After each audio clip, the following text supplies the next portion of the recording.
Good morning, if it's morning for you.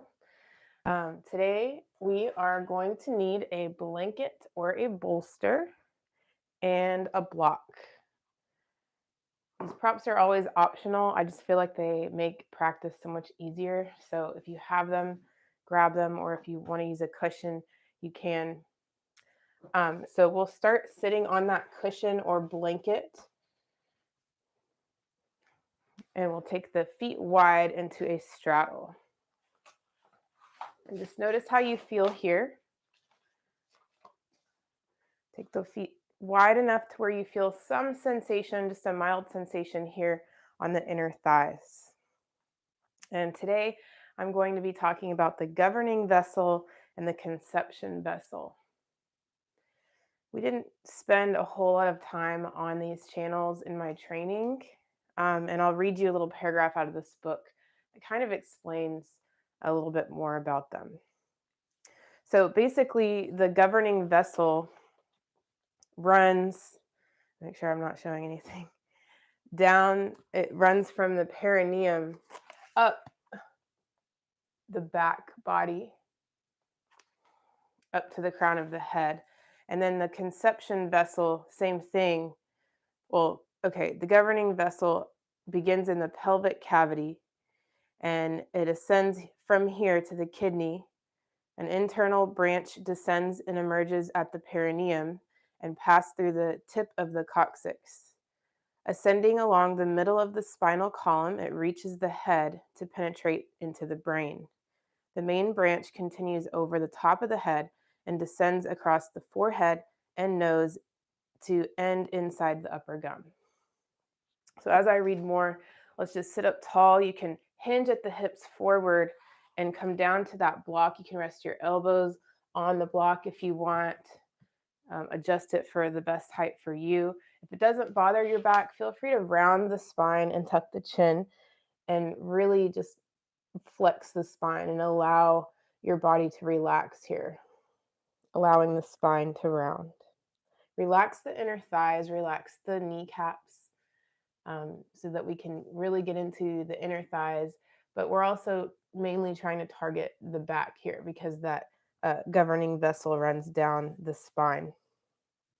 And the conception vessel basically runs on the same line. The main part of it is the same line, but down the front of the body. And it actually begins in the pelvic cavity, emerges at the perineum between the anus and external genitalia, and runs forward across the pubic region. It ascends along the midline of the abdomen, chest, and throat into the lower jaw, where it penetrates internally to encircle the lips and send a branch to the eyes. And then as you're relaxing here, I'm just going to read a little paragraph out of the book talking about these meridians a little bit more. It says the meridian system is made up of 12 regular meridians that correspond to each of the 5 yin and 6 yang organs, and to the pericardium, which is what we worked at the last video, which for the purposes of meridian theory is an independent organ. These are sometimes called Jing meridians. There are also 8 extra meridians, only 2 of which, the governing vessel and the conception vessel, which is what we're working today, are considered major meridians. This is because they have independent points, points that are not also on any of the 12 regular meridians. The paths of the other extra meridians all intersect with these 12 meridians and have no independent points of their own. There are also many small, finer, net-like minor meridians called luo meridians. The 12 regular meridians, along with the governing and conception meridians, are the 14 major meridians. And as of today, I've talked about all of those. They are They are minor meridians and are the warp and woof of the body. Meridian theory assumes that disorder within a meridian generates derangement in the pathway and creates disharmony along that meridian, or that such derangement is a result of a disharmony of the meridian's connecting organ. A disorder in the stomach meridian, for example, may cause an upper toothache because the meridian passes through the upper gums, while a lower toothache may be the result of a disorder of the large intestine meridian. Pain in the groin may easily result from a liver meridian disorder, as from a disorder of the liver itself. That's why if you've ever gotten acupuncture, you get needles put in your feet or fingers, but yet it's for your back. And you're like, what? This doesn't make sense. Because they put the needles in uh, points along those meridians. All right, go ahead and rise up, straighten out the spine, take a deep breath in, let a long breath out. And we'll bring our feet together and come down to our knees. Here's where you might want your blanket under your knees.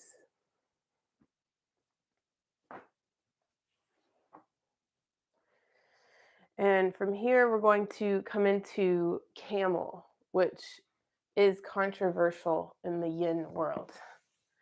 Some people think it is not a yin pose. I will say it is not my favorite pose, but it is considered a yin pose. So you'll come up onto your knees. And I really need a camera person. And you can take your hands behind your lower back and really press your hips forward. Then your elbows will go back. Your chin can stay tucked to your chest, or to access um, that meridian that I was just talking about, the conception vessel, it runs down the neck. So you can let your chin fall back and then touch your tongue to the roof of the mouth. That's another pressure point in there. So really press your tongue to the roof of the mouth behind the top teeth. Pressing your hips forward, arching back. Try to relax the back here as much as you can.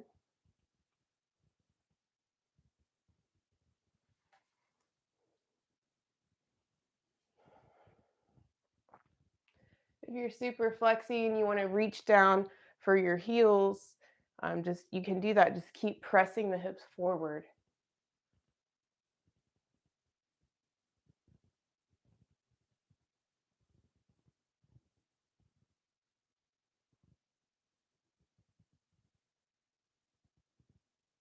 And focus on pulling up at the pelvic floor. Really activating those muscles here and kind of activating the channel at the same time.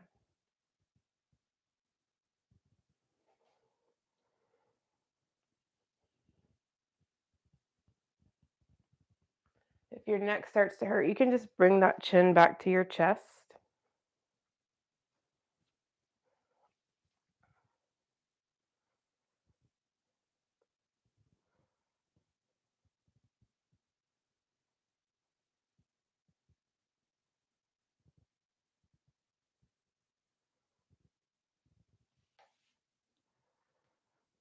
You got 5 more breaths here.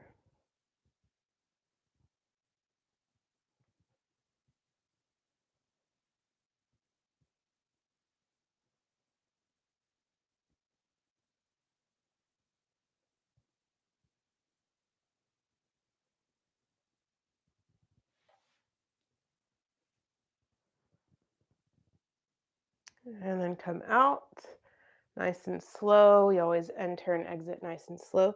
Come down into a little rounded back child's pose here, just folding over your knees together. You can make fists and just stack your fists and rest your forehead down on your fists if you want.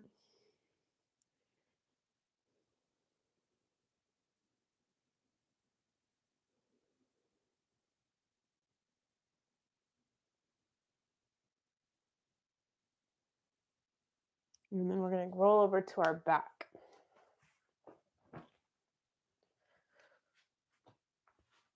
Give your knees a hug when you get there.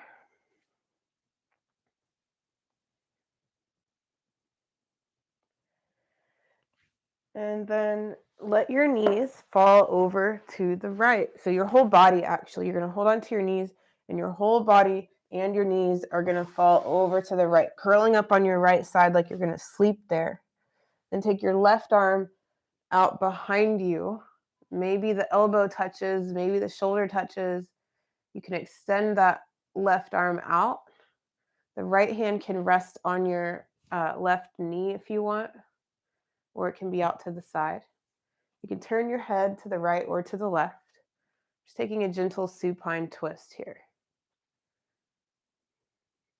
Try to relax the back body, relax the middle cavity of the body.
And bring the left arm back across the body over to the right, curling up like you're going to sleep there on the right side. Take a deep breath in.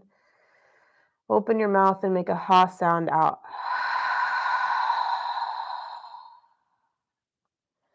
And holding onto your knees, we'll roll to the other side, curling up like we're going to sleep there. Take the right arm behind you. Reach that right shoulder to the ground. Turn the head one way or the other. Soften the middle part of your body. And relax the shoulders toward the mat.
And bring that right arm back across your body, over to the left. When you get there, take a deep breath in, long breath out, And roll back to your back. Give your knees a final hug, curl up into a tight ball, and then relax down into Shavasana, final resting pose. Take 3 long, slow breaths here, relaxing the body with each exhale, letting go. And stay here for 3 to 5 more minutes if you can. And I will see you tomorrow for another video. Hope you have a beautiful day or night. The light in me honors the light in you. Namaste.